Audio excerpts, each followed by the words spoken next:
Hi mga kabeshi, wako magaganda na katulad ko. Char! So ngayon pala ay magbe-bake tayo ng napakasarap na salmon. So ano pang hinihintay nyo? Welcome sa panlasang lot-lot, charot, charot lang. So bumili lang tayo ng 2 pirasong salmon. Ito yung ating i-bake. So ang unang gagawin natin dito is tatanggalin natin yung kanyang skin. So ayan mga kabeshi, natanggalan natin yung kanyang skin. Ngayon naman ilalagay lang natin dyan sa parchment paper. Pagkatapos itatabi muna natin ito mga kabeshi kasi gagawa tayo ng glaze ng ating salmon. So kailangan po natin ng lemon juice. And mag-slice lang ako ng 2 pirasong napakanipis na lemon. Ilalagay natin yan mamaya sa ibabaw ng ating salmon kapag binibake na natin ito. Ganun. So dapat fresh lemon ang gamitin natin para lalong sumarap ang kanyang flavor, ganun. Ito yung isang sangkap na magpapasarap sa ating baked salmon. And then, kailangan din natin ng parsley. Ayan, kukuha lang tayo dyan sa ating itinanim na parsley. O, diba? Mayroon akong halaman na parsley, mga kabeshi. Tama talaga yung kasabihan na kapag maitinanim, may aanihin. Char! So, ilagay lang natin ito sa ating maliit na bowl. So, ngayon naman is magtatagtag tayo ng sibuyas, bawang para sa mga aswang. Char!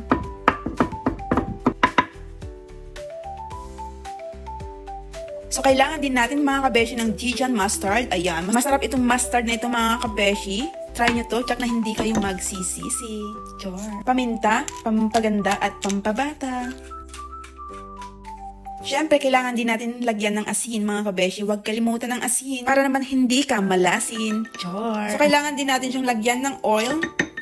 So, gumamit lang tayo ng tinidor dito para haluin. At haluin lang ito until it's well combined. Ganun. At syempre, kailangan mo itong amuin mga kabeshi hanggang sa malaman mo ito kung gaano kabango at kasarap. Ganun. Ang bango mga kabeshi. So, ang pinaka gusto ko dito sa salmon ay hindi mo na kailangan i-marinate ng pagkatagal-tagal. So, dahil meron tayong lemon juice dito sa ating glaze, at ang sabi nila, ito ay nakakatulong para mas madaling maluto itong ating salmon. Tapos nakakatulong daw ito para tenderize yung ating salmon, ganon. Ay, ang daming alam, chef. Yarn char. So, i-brush lang natin ito sa ating salmon and make sure na malagyan natin ito sa ibabaw, sa ilalim. Para bawat kagat, lasap ang sarap. Ganon. At syempre, lagyan natin ng manipis na lemon dito sa ibabaw ng ating salmon. So, yan yung ating pinaka-garnish dito sa ibabaw ng ating salmon. Kung wala kayo, kung ayaw nyong lagyan, pwede nyong i-skip yan. Pero, nakakatulong yan para lalong gumanda yung ating salmon. Ganon, gumanda katulad nyo, katulad ko, katulad nating lahat. Char. So, panahon na para i-bake na natin ito sa ating preheated oven at least 12 to 15 minutes. Ganun. Pero depende yan sa salmon nyo kung makapal or manipis. Kung makapal, syempre kailangan nyo ng more time para maluto itong maigi. Ganun. So, habang inaantay natin maluto yung ating salmon is magsasaing tayo ng rice dahil rice is life. So, ganito pala magluto ang isang Pilipina or Pinay or Pinoy or Filipino. Hindi na kailangan gumamit ng strainer or colander. Ganun. Kasi yung mga iba gumagamit pa sila ng strainer or colander. Tapos yung mga iba po kapag nagluluto sila ng rice is naglalagay sila ng asin sa kanilang rice. Kayo ba? Naglalagay din ba kayo? Kasi ako hindi na. Pero ang alam ko sa ating mga Filipino ay hindi na tayo naglalagay ng asin sa ating rice. Naglalagay lang tayo ng asin sa ibabaw ng kaldero kapag hindi na naluto yung ating rice, yung hindi siya nag-in-in, di ba? So, eto na mga kabeshi, luto na po yung ating salmon. Excited na ba kayong matikman to? Bango mga kabeshi. So, ito na po yung ating salmon with rice and broccoli. O, diba? Mukhang masarap mga kabeshi.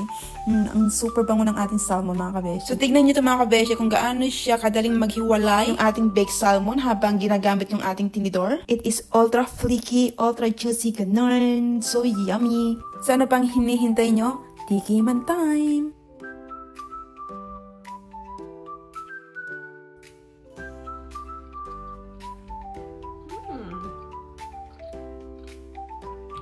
Grabe, ang sarap mga kabeshi, as in. Naku, kapag matitikman nyo to, tsak na makakalimutan nyo naman mga sakit at hinagpis dyan sa puso nyo. Char! Ang sarap niya mga kabeshi, as in yung nilagay nating sauce niya.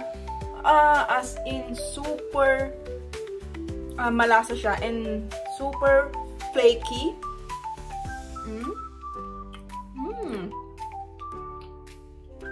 So, ang masasabi ko mga kabeshi, super sarap yung ating baked salmon na aking niluto. Super easy yung recipe natin for today's video. Pero sobrang sarap niya, as in, super delicioso. Ganon. Scrumptious, tasty, yummy. Ang sarap. Ang dami kong sinabi, no? So, i-try nyo to mga kabeshi. Super easy lang siyang gawin. Tiyak na hindi kayo magsisisi. Thanks for watching. Bye! Kain!